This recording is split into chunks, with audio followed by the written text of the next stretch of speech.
So one of the things that Mandy spoke about is one of the main problems of the siting of these wind turbines is that they are in the middle of the Pacific Flyway, which is a migratory pathway for hundreds of species of birds, and it has been for millennia.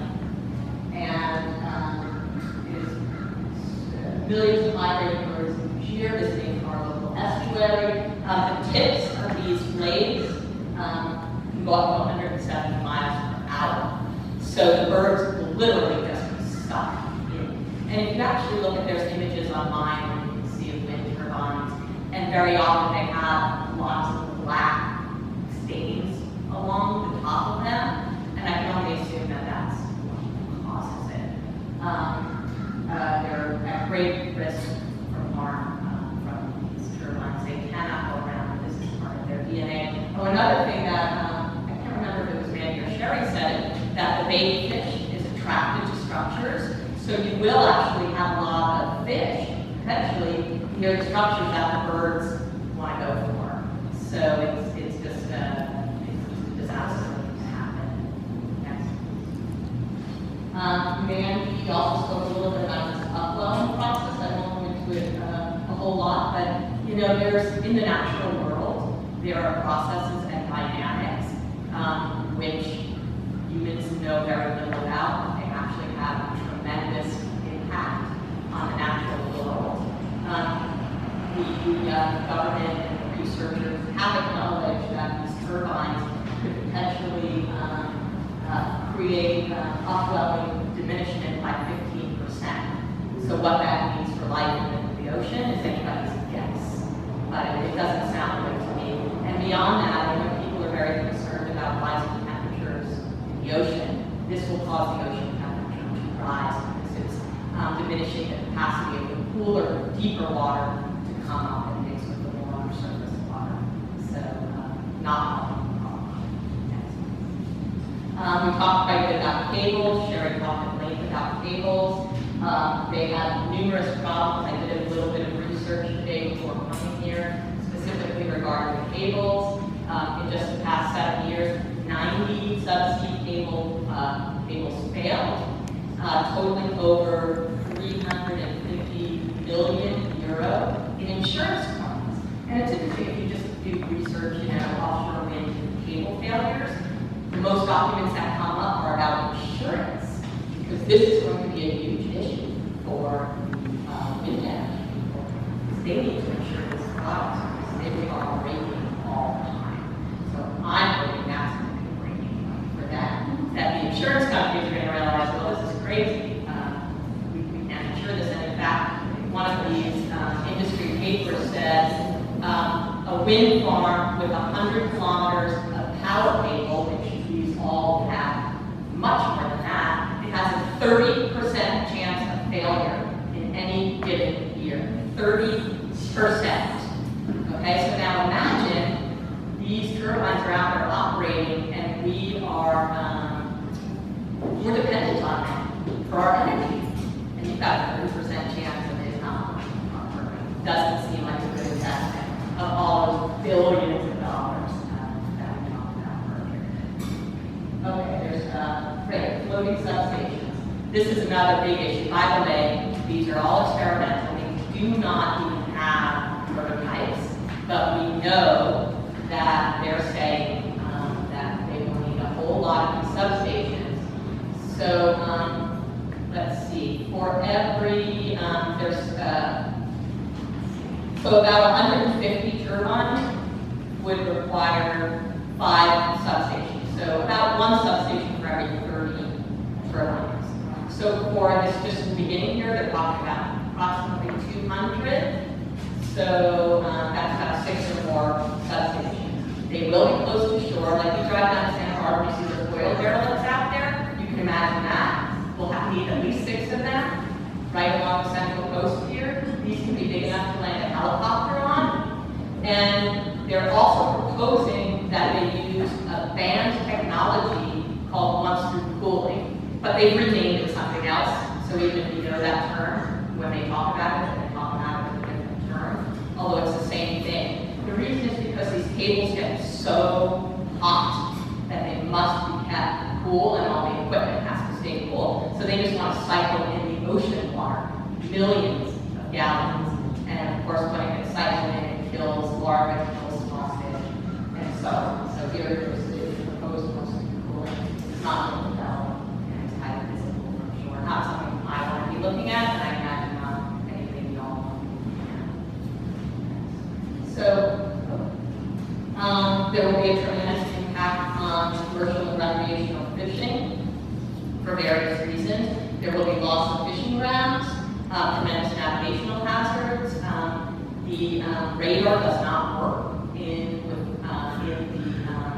the wind turbines, so it's very dangerous. I actually heard that the Coast Guard has already said that they will have to limit operations significantly because they cannot go into those areas. Helicopters certainly can't be rescued in those areas.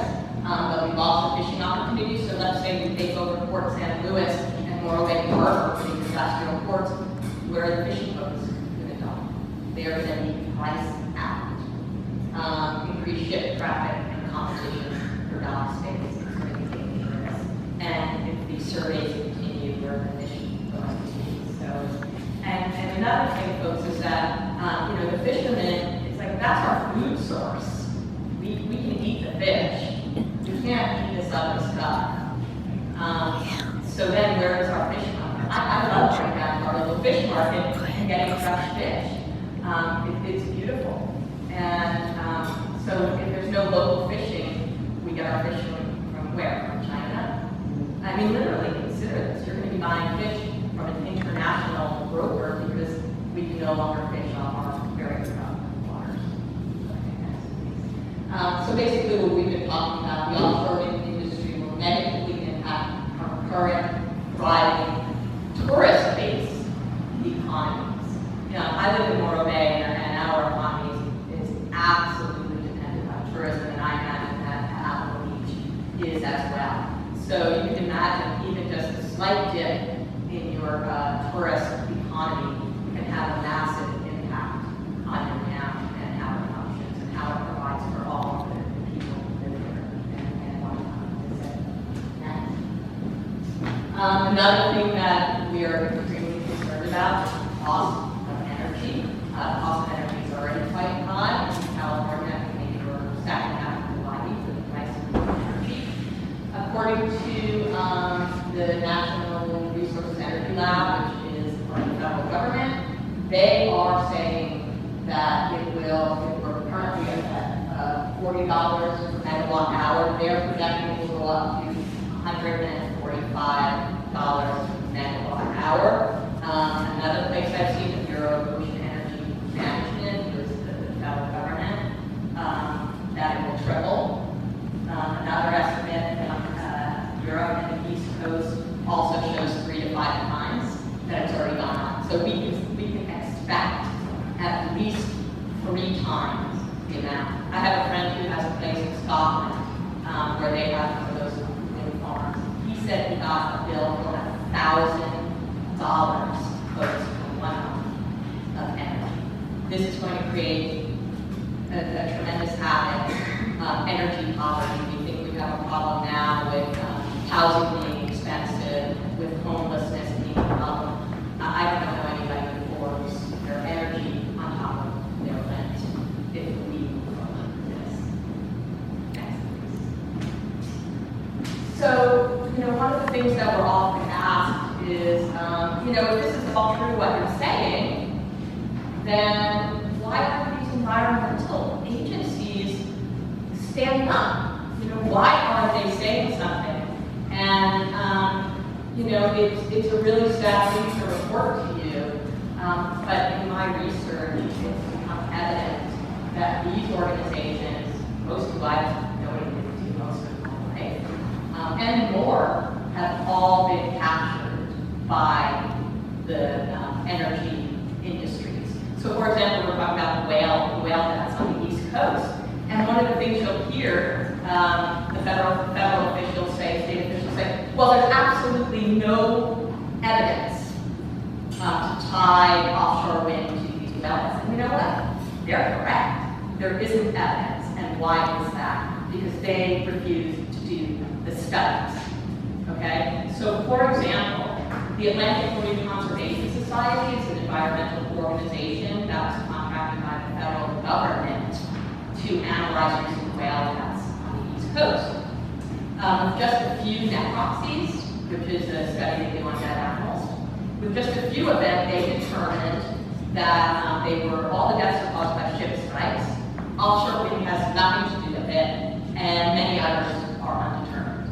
So how could they actually, after just a handful of necropsies, determine that none of them were caused by offshore wind? Well, I'll tell you why. Because of their 60-member board of directors, at least 12 have direct conflicts of interest and financial profit motive with the wind companies. For example, one person on their board is actually the strategic environmental affairs manager for Equinor Wind, who's the first group out in the water here. They also have a director of Grid Ventures, a company that invests in, contracts, and operates clean energy projects. They have the CEO of a clean energy storage company, the CEO of a steel construction supply. These are the folks who are supposed to be carrying out the whales. Okay? And I'll just give you one more example. The Sierra Club is one of the groups way out front, calling people like us, misinformation spreaders, that we're being funded by the oil industry, and so on. But you have to know that they have received hundreds of millions of dollars from organizations and so-called philanthropic organizations who are funded by these interests that wish to promote and profit from offshore wind. In fact, they want to transform how industries are powered. One more, which is close to me, the NRDC. I don't know if any of you are familiar with that, the National Defense Council. Out of New York, my sister actually worked there back in the 90s. And they used to actually sue polluters. So they went after and successfully litigated against GE, DuPont, for poisoning and polluting the rivers, and they forced them to clean it up. Okay, I'm right behind that. But what are they doing now? Well, the mission has changed, unbeknownst to me, the donor, from wildlife, protecting wildlife and nature. Now that is the fourth goal behind climate change, equity and justice, and human health. Okay?